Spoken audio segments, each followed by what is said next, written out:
Bassam Khawaja is a lecturer at Columbia Law School. He's joining us from New York. Thanks very much for being with us. What, in your interpretation, happened when these arrests took place?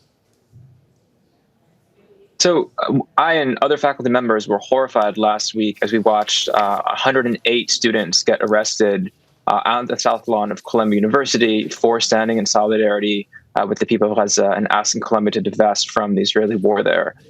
It was appalling to many of us that the Columbia's president went straight to calling NYPD, New York Police Department, into campus without really trying to do anything to de-escalate first. This is a really outrageous step that the president went to.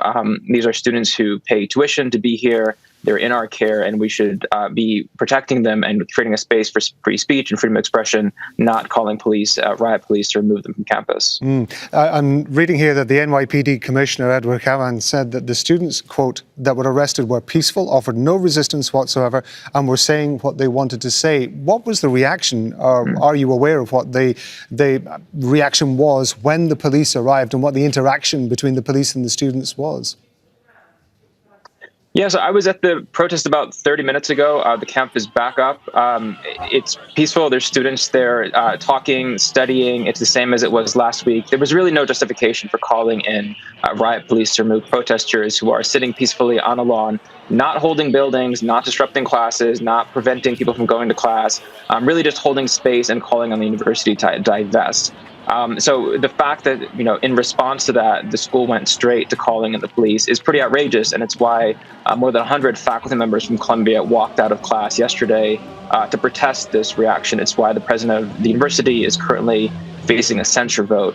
And it's also why the New York Civil Liberties Union, our own Human Rights Institute here at Columbia, have all condemned the fact that the president went straight to the police here. We should also note that it's not just the police. The university has also suspended these students without any kind of due process. Many of the students have been evicted from their dormitories that they paid for. Some given just 15 minutes to gather their belongings. And so overall, it's been a draconian, punitive response to these protests in a situation that really doesn't merit it. There's no justification for this when students are really just sitting on a lawn doing their homework.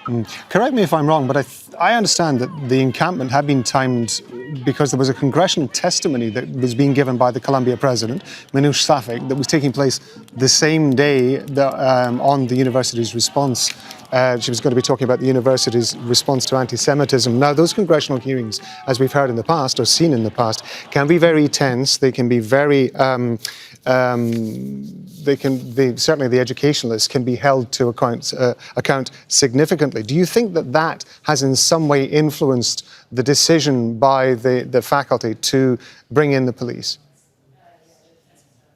So to be clear, there, it was not the faculty that brought in the police. It was the university president. The faculty did not support this move. The student senate, Columbia Senate did not support this move. And so it was a unilateral decision made by the president against the wishes of many faculty to bring in the police here. It is true that the camp came up on the day that the president was testifying in Congress.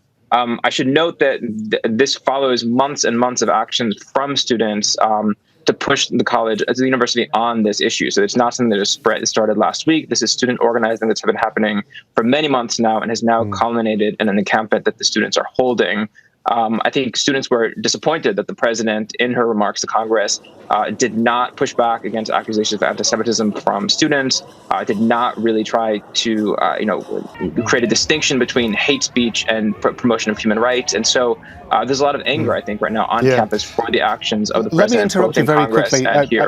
Forgive me for interrupting you, but I mean, thanks for the clarification that this was a unilateral decision made by the president. It used to be that universities and schools and colleges were supposed to be hotbeds of protest. That was part of the educational process. It was part of a student life. How concerned are you, do you think, given what you've gone through and what the students are going through, that this will have an impact on the confidence that students might have to hold protests like this? I think it's very dangerous infringement on what is really a proud culture of protest and a proud history of protests here at Columbia and in many universities around the country. And as we've seen now, it's not just Columbia, but there's protests and campaigns popping up in universities around the country.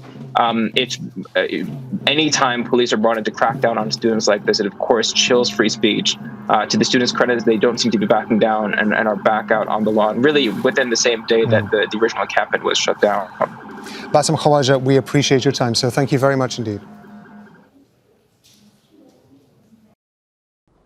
Make sure to subscribe to our channel to get the latest news from Al Jazeera.